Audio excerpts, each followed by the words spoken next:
Penn said that T.J. McConnell is the best point guard in this series. I'm 100% confident. I just heard him say that. I said he was the best player yesterday. Best player, not in the series. He was the best yesterday. point guard for the Pacers yesterday. And yes, he was. I think the offense looked better. I think he got into the paint more consistently. Imagine that. He was efficient. He didn't turn the ball over like a crazy motherfucker. He's not giving up crazy. How many turnovers for Hallie yesterday? 5. I'm sorry. And then how many assists did he have before he came in for the garbage time? Do anybody remember? Before the garbage time. I'm sorry. Yeah, 5. I'm saying he had 5, 3, and 5. 5, 3, and 5 pin. You know what that sound like? That sound alert. Remember the song we made last week? 862. 862. 5, 3, 5. He's got a sequel. I just don't know how. I don't think I've ever seen a player who is the best player on his team in Tyrese Haliburton have the lowest usage on his team for a game 1, and that's what he did. And we glossed it over because he hit the big shot. We looked it over. We were just like, whatever. Hallie had a great game. Hallie did not have a great game. I don't think anybody said he had a great game. Maybe if Ron said that, Ron didn't believe it. I literally heard mind you, I wasn't up here, but I was trying to tap in. I love to tap in. On a scale from 1 to 10, 10 being the best. I didn't hear anybody say that Tyrese Haliburton had a great game, and I don't think he did either. But I did think we gave him some praise for coming through at the end of the game, especially being that this is the playoffs, and you have to do what you got to do to win games, regardless of how you played in the first 3 quarters. But I agree with you, though, Pin. I don't think Tyrese has played very well in these finals at all. Ron, on a scale from 1 to 10, 10 being the best, 1 being the worst, where's Haliburton on the scale in this series as of right now? In this series, I got to keep it consistent. I got to be real, because if this was Joker, if this was Ant, God forbid it be Shea. If it was anybody else, I would be on their necks. But since it's Haliburton, I'm gonna keep it real too. And really, he playing like a 3 right now. A 3. You know the problem with your logic. Like a 3 out of 10. You know what? A 3 compared to what worse than a 3 supposed to do.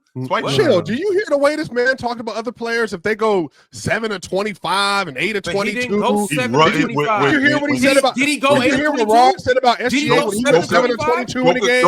Joker got shut down by Alonso. Did you hear what he said about SGA in the first round when he had 3 straight stinkers to start the series off? By the way, Joker got shut down by Alonso. Did you ask me the scale of SGA? Did you ask me what SGA was on a scale of 1 to 10? No. Now that I got asked a question of Tyrese Haliburton, I answered 3. Is that a wrong question? Is that a wrong answer? Does anybody disagree with 3? I don't think so. For somebody, who said he's better than Steve Nash, you're held to Steve Nash standards. If Steve Nash had 5, 3, and 5 in the NBA Finals, which he never got to, and he's a bum according to you. 5, 3, and 5. 5, 3, and 5. He had it when that's what he had when the game was over. He had 5, 3, and 5. Then he had 12 points in garbage time. That's disgusting because they were down double digits in the first half. So if that's the case, the game was over in the first half the minute they went down double digits. No, Ron, not only that, Ron, you got to go further than that. You can't say that because this Indiana team has come back from big numbers with little time. Many a times these playoffs. All minutes matter, bro. All minutes matters, Piper. All minutes matter. Just did it in game all 1. Minutes matter. Yes, all minutes very matter. Inclusive. Okay, like I'm being serious. I'm being serious about that because the Pacers have come back from double digits with 3 minutes left, 2 minutes left. So if he comes back in the fourth and they're down big and he's still going hard, scoring, those points gotta count. That's not trash time to them. You know what I'm saying? That's comeback time. Also, too, speaking of that, Ox, I don't feel Rick Carlisle, and me and Pill was talking about this last night on Playback. Salute to you if you were there. Piss on you if you weren't. But me and Pim was talking about this yesterday during the game. Piss on you? We got the most power cast in PC history last night. I do what I can. I'm inclined to say, damn, I do what I can to be here for. It was 4 minutes left in the game. Oh yeah, chill. You wasn't there. I missed one game and you pissing on me? God damn. I'm talking about you. He talking to the people, chill. I was about to say, like, damn. But it was 4 minutes left in the game. Now, I know that they were down. Right? How much were they down, Pin? They were down what, like 17? 17? All right. Well, they were down a sizable amount. But that's doable. Yeah. That's what I'm saying. We've seen the Pacers. These are the comeback kids. We've seen them make crazy comebacks. Sure. Now, quite frankly, I don't think that they were going to come back from 17. But taking your starters out and not even making an attempt, you have obviously one of the best offenses in the NBA. You got all these three-point shooters. We've seen Nimhart make what? Ron, I'm not trying to hear that shit because when Tibbs got his guys in, when they're up 20 with 4 minutes left, you like, Tibbs, get these guys out the game. I don't want to hear that shit from you, Ron. That's fair. I'm not trying to hear that. That's fair. That's fair. They took them out with Chill. They took the starters out with 4 minutes left yesterday, Chill. 3.5 minutes were left in the game. They took all the starters out. They took all of them out. There's 2 days between these games. You don't have a lot to lose unless someone gets injured. But I agree with you. They're not coming back from this. They didn't have it. You got to read your team. Look, all these games where they came back, there were signs of momentum leading up to the big hit, right? Yep. In game one, I was saying, momentum, third quarter, oh, Lord, momentum going into the fourth quarter. Oh, I don't feel good. Yesterday I was chilling. I was joking about geography whole time. There was no life. This was a dead team. No, I did. Okay? To be honest with you, Penn, I did feel like that Oklahoma City had control of that game, even when it was late, like 5 minutes, and they were up 18. I was like, Indiana's not coming back in this game. No, I just felt like they had complete control of this game. But Ron, I had said to you before this series started about how I wanted Mathurin, how I wanted Obi Toppin, because I know you've said to me in the past about Indiana having a bunch of go-getters, right? You told me that Indiana had a bunch of guys who can also play who can also play with the ball in addition to Tyrese Haliburton. Those are the guys that I want with the ball. If I'm Oklahoma City, I want Mathurin trying to make plays. I want Obi Toppin trying to make plays. I want Nesmith shooting the basketball. I want the ball away from Tyrese Haliburton. I want their offense where it is. I want that offense starting 30 feet away from the basket because we get to load up on you defensively. And those gaps get closed a lot quicker, which would explain why Tyrese Haliburton isn't able to get downhill. His shot creation is already in question. But then when we get to load up on him, when he's 28, 30 feet away from the basket, and he's getting off the ball quicker than he'd like, that's nothing but a plus for Oklahoma City's defense. Mm-hmm. I mean, we have a choice here, right? As a panel of basketball knowers and basketball enthusiasts, we can talk about the actual game or we can talk about bullshit, right? Mm-hmm. Personally, I would love to talk about the actual game. That would be great. As opposed to talking about what Ron said about Hallie and how he's totally crazy for putting him in Steve Nash and SGA and Joker conversations and conversations he does not belong in, or whether or not he might even be a third string point guard on his own team. I don't think we should be talking about that stuff. Maybe we shouldn't be talking about that. Maybe we should talk about what actually happened in the game, because I think there's a lot of awesome stuff that the OKC Thunder exploited, if I'm being honest. And that double big lineup going up against Thomas Bryant, and Obi Toppin was genius, sticking with his guns on his starting lineup and not, breaking Casen's confidence, going back to Casen Wallace. I was up here saying it should be Alex Caruso starting. But this idea that Swiper keeps bringing up about like, oh, their bench comes in and saves their starters, or their bench always wins. Nope, not saves. Okay, let me not misquote you, Mr. Litigious. Remember what is your exact term? 2 weeks ago, we talked about this. We said that the difference is, I think, because they don't have their half-court offense that they usually rely on, they become an even more aggressive and frantic defense, and they start turning the ball over more and getting easier points. Yeah, they have to change the way they're playing. He asked, "What's the exact term?" Well, I think that's what I was explaining. I don't think you can just one word thing. I don't think they're like a better team at all. I think they have to change the way they play, and it works. I think there's a fundamental reason why the numbers look the way they do. They have to play that way, and it just works because they have 5 elite defenders on the floor, and then you can't score on them. And then J-Dub, frankly, like he plays a little bit differently as well.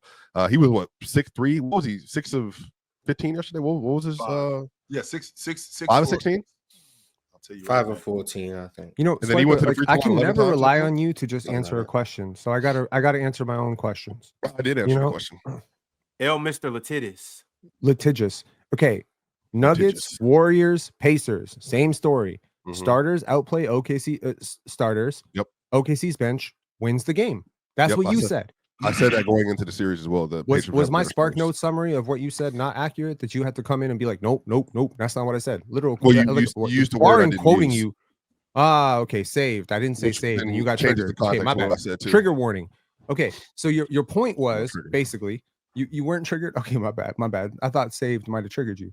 Okay, Maybe you were man. Yo, could y'all stop flirting and come and get on with I'm this just waiting shit? on him to say what he needs to say. Bring in what you want to say. Yeah. Look, hold on, right Go ahead, Ron. Go ahead, Ron. Because I right like quick, Pen, hold up right quick. Just Like you got to hold that thought now. You guys did a little too much dancing. It sound like foreplay. Can y'all come on with it? If y'all would have got straight to it, I'd let you get this off. But I gotta let the chat know. I hate to step in and interrupt this intense yap session that you're currently watching, but I just have to inform you on all the amazing, spectacular, fabulous, endless ways to play and win over at Prize Picks. Basketball fans, I know the season is just tipping off. Yes, I know this. But you know what that means? It means that you have an opportunity to pick your favorite players and their matchups that are the most thrilling, and you can win money from these. With Prize Picks, you can play daily NBA contests and test your hoop knowledge by choosing the player projections and every single stat line imaginable to make your Prize Picks and take home some nice hard-earned cash. Are you a rookie in the game?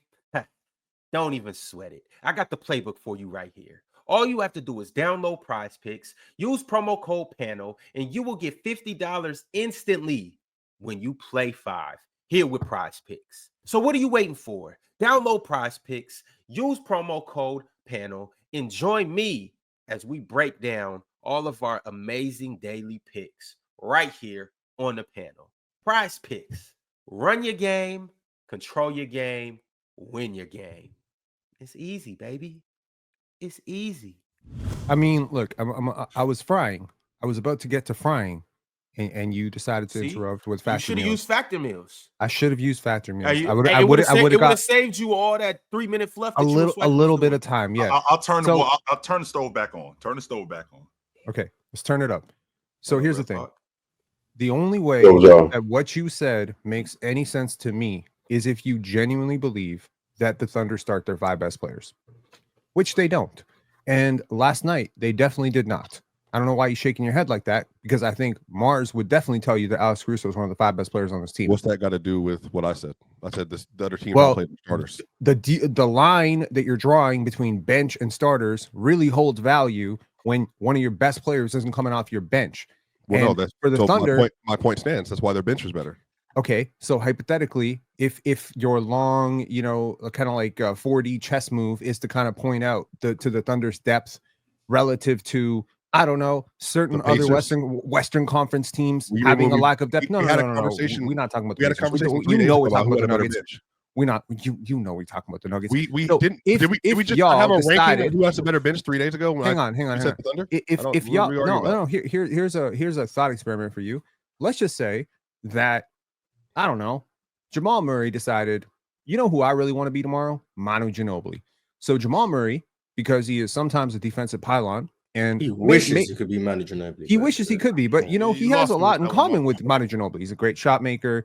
He's 6'5" So what if Jamal Murray agreed next year to come off the bench like Manu Ginobili, and Julian Strawther became your token starter for Jalen Pickett, just for whatever? So would it make sense for me to be like, oh, the Nuggets bench is just so good? Or is it just the fact that, I don't know, maybe they had their 3rd best player on the bench? Alex Caruso might be their 3rd or 4th best player. 3rd or 4th, which one? Yeah, he's 4th. Probably 4th. He's comfortable. But J-Dub has been pretty terrible. He's been pretty terrible. I think J-Dub's been awful in this series. He's shooting like 30-something%. In this series, Caruso's been that 2nd best player. Yeah. Yes. I agree. Like 30-something%. So when your 2nd best player comes off the bench, your bench production is going to be pretty good. I can't wait for Case and Wallace to get off the floor. So you don't think there's any consistency to, like, you're able to outplay their starters because of the Hart Dort minutes in other series, and now the Kaysen and Dort minutes right now, that the Pacers starters would just be better? I just think that this is a choice that you make. The San Antonio Spurs made this choice.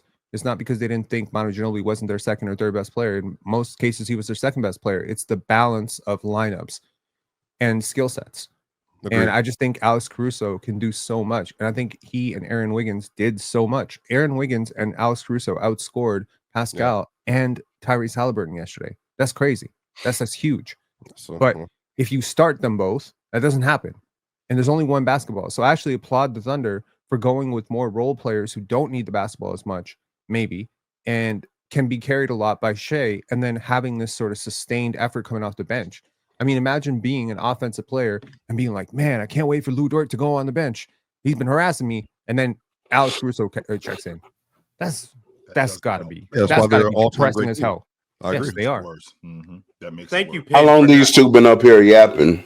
I didn't start that at all. Since been a while. Since we're on the subject of that, Mars, you and I had a conversation a couple of days ago about the Twitter is turnovers. very famous. And I think that we had a conversation about the turnovers. I think that Indiana cut down because Indiana cut down the turnovers. I thought that was good, but I felt like Oklahoma City capitalized on these turnovers that they cut down as opposed to what they had in game one. The way Indiana cutting down on the turnovers directly led to them playing probably the slowest game they've played of the playoffs. Sure. And do you think that's good? No, I don't. In fact, I think Oklahoma City has done a great job in slowing down their transition game. I think the pickup point's been a lot higher. I think these guys, in terms of Oklahoma City, those guys get picked up way faster. They get the ball out of Tyrese Haliburton's hands. Even though Indiana gets the ball to other people, I think that helps Oklahoma City out way more than it does Indiana. I think they've done a great job in slowing down Indiana's transition game. So Chill, I want to throw right quick, Mars. I just want to throw this in there. In the first quarter, Indiana 0 transition points, 0 second chance points, and 0 paint points. None. Wow. 0. Proceed, Mars. So would you take a couple extra turnovers if it meant Indiana played with their same pace and energy? That's part of. Yeah, would you accept that? To be honest with you, yes, Miles. And the reason why is because playing faster, that is getting turnovers. That's part of playing fast. But that's all the plus side to playing fast is you keeping the defense off balance. And sure, Oklahoma City will capitalize on some turnovers. But if we can continue to play to our strength, which is I've always felt like Indiana's strength has been their transition. One of the main reasons why they end up doing what they do is because they wear teams down. When you take that away, that's a huge part of what Indiana does that now they can't do. So what I equated to a boxer. And in boxing, Lennox Lewis is my favorite heavyweight of all time. And one of Lennox Lewis's main points, he had a jab that could keep you away from. That was a big part of his offense. He had a jab that could keep you away. If he wasn't as effective with that jab, you take that away, you take a huge part of his offense away. And now you got a better opportunity to beat him. Even if he is still doing the other stuff. Indiana, if they still doing the other stuff, it works. But when you completely slow them down, where they're not able to capitalize in transition, you take a huge part of their offense away. Yeah. You know how much of their transition offense has gone away? Exactly half. I thought half from the Knicks series or half from the playoffs. I think in the playoffs are averaging 23 or 25. I think they have 21 total so far this series. I think. Yeah. So it's exactly half the rate of their transition offense in terms of transition frequency. They've been less efficient. I would argue they probably got a little bit of their transition. They got to pad the stats on transition yesterday in the fourth quarter. I think when OKC let up a little bit. Yeah. So, I mean, they're kind of shutting the water off, and they outshot them yesterday. That's the crazy part. OKC almost matched them on 3-point volume yesterday and outscored them in terms of efficiency from 3. If that's going to happen, there's no winning this series for Indiana. And I also thought that with that double big lineup, and Mars, you and I had a conversation about the double big lineup where, I mean, Hartenstein hasn't been as in the offense, on the floor as much, even though he played I think he played 22 more minutes yesterday than he played in game 1, right? And I think Mark Daigneault might have gotten back to his original plan, but I feel like Chet was a lot more aggressive around the rim, and they were a lot more aggressive on the glass. And with them being a lot more aggressive on the glass, I think that really hampered. I think that really hampered Indiana to the point where when Rick Carlisle went to that small ball, which even though Brian is a big and he plays on the wing, and Obi Toppin is a big and he plays on the wing, I think that with Daigneault sticking with his guys, those big guys, I think that really stifled Indiana on the glass. I agree. I like the double big look against Thomas Bryant because Thomas Bryant isn't the fleetest of foot you ended up getting. Why is he playing? Because he can knock down the long ball. Because it's going to be Tony Bradley. The backup 5. It's going to be Tony Bradley. Like, No. For me personally, at this point, I would rather play Pascal Obi and we make shift it from there than to sit here and play Thomas Bryant because his Did you watch defense, Pascal yesterday? Every single possession that Thomas Bryant is in the game on the defensive end, she is literally looking like it's like a drone. You know what I mean? Like he gets the ball from out of bounds and it just zeroes in on number 3, and then he puts him in a pick and roll, and then he's just literally like a baby. Like he has no body control whatsoever at all. And then so it's just like, bro, like what are we doing? Like why is he here? Like at least go zone chill. Like don't play man to man with this, because that's his point. They're feeding off of it, and then they have the nerve to put him and Hallie in the game together.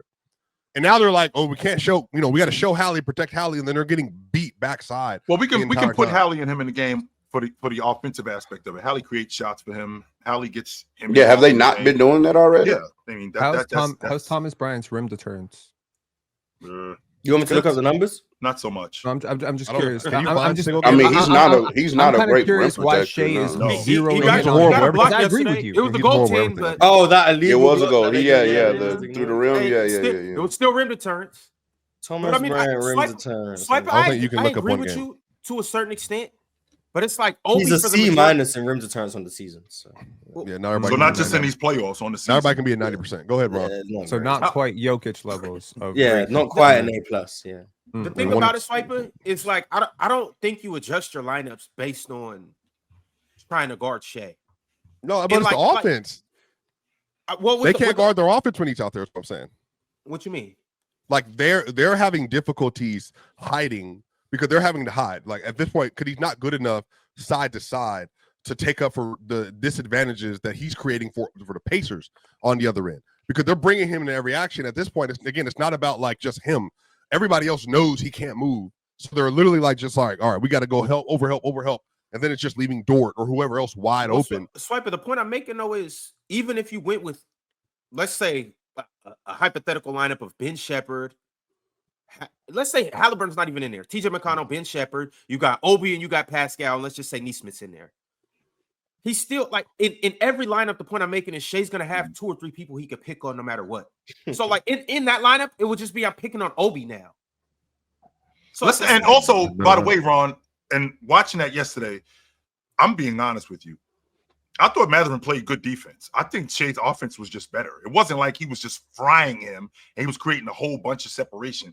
I felt like Mathurin was recovering on that step back. I felt like he bodied him on the baseline. Whenever Shea went to that spin move, Mathurin was right there with the right hand to close out. It was just SGA's offense was just better. And some of the refs too. We're not doing that. No, we're doing that today. We're not doing. I swear we're doing that. Why are we doing it for reminding me, Chill? Because in the third quarter, that was some of the most disgusting refereeing and foul baiting that I've seen in a very long time. I don't even want to say foul baiting. I don't even want to say foul baiting. He quit in the third quarter. He just left. I just want to say they were legitimately calling fouls for the Thunder that they weren't calling on the other end. Charges, just letting them go. SGA just falling on his back. Them giving him that. Fouls that literally I'm cutting you off and you're running into me and I'm just calling it. And I'm just like, it's just nasty.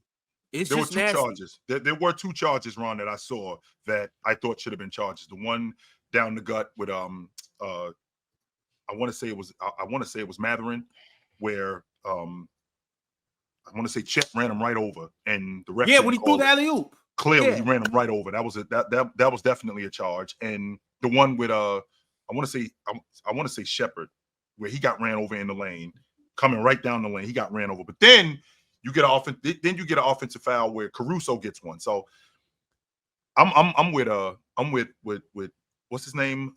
Nick Wright. I think that we need to implement this to be just like timeouts. Like whenever you do this, we go into the monitor. And if you don't have a challenge, it's called a technical coach's foul. challenge, not a player's challenge. So I mean, one more time, Moss. it's called a coach's challenge. Only the coach can. Yeah, but we tired of seeing every player. Well, then they got Alex to change Caruso, what it's every called. trip, It's this called is a Alex coach's Caruso. challenge. Only the coach can decide to challenge. That's why it's called a coach's challenge. It's not called a coach's timeout. Well, unfortunately, I think it's something that should be put in the game. It's the player choice way. Yeah, them boys gon' get it started. The player choice way. Yeah, the player choice way. Come and switch lanes into the player choice way.